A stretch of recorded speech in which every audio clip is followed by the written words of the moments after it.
Ito, bago. Una naman, Magsika. Ito naman yung Filipino-American War.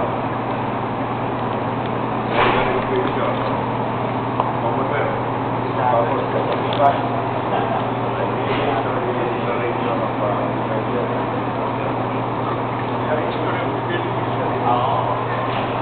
Yung gawa niya, namatay na.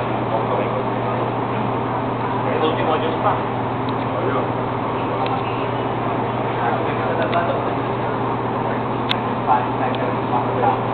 Mahilig kami story ba yung mga story. Ngayon.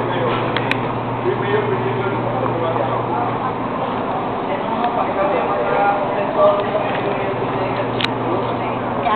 Nag-base ako. Nag-base ako. Mga chingar.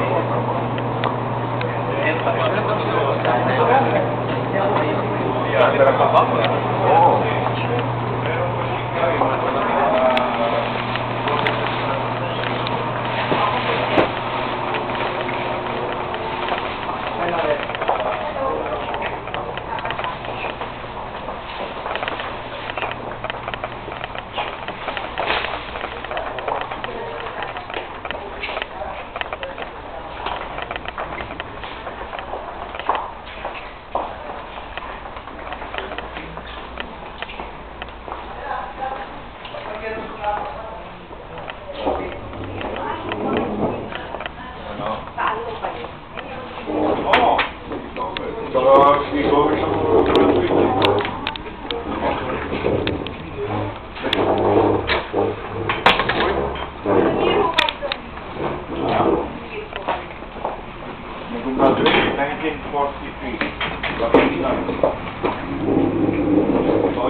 Yung torture namin,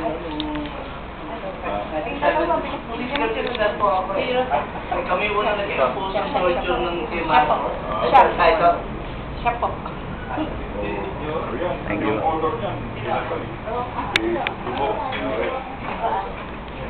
Dinonate nung misis niya, si Judge Mayari.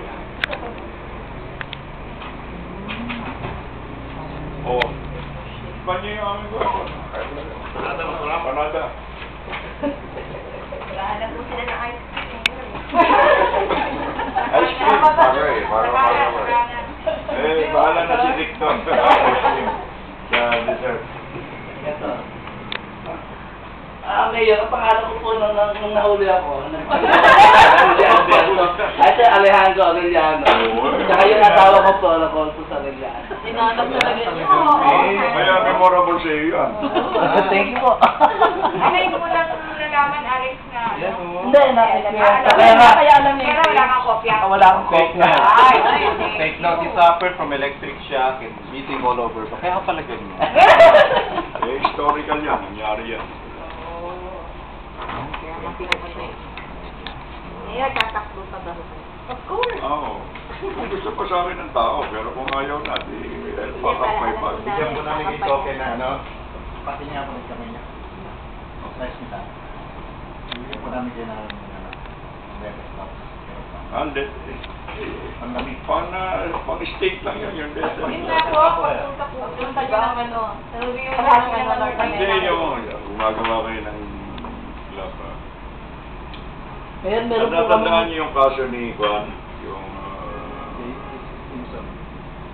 O.J. Simpson, yung pinatay yung asawa. Di ba? Ang crucial doon sa hearing, yung pagsusot ng glove.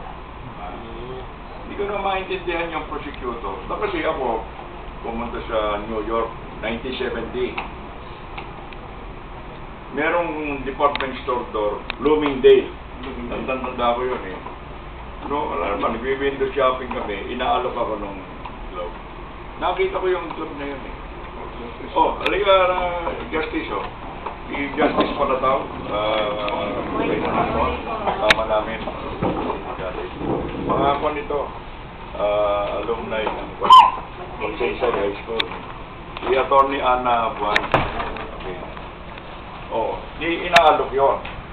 Tinignan ko, ang liit-liit. Sabi ko, it's too small for me.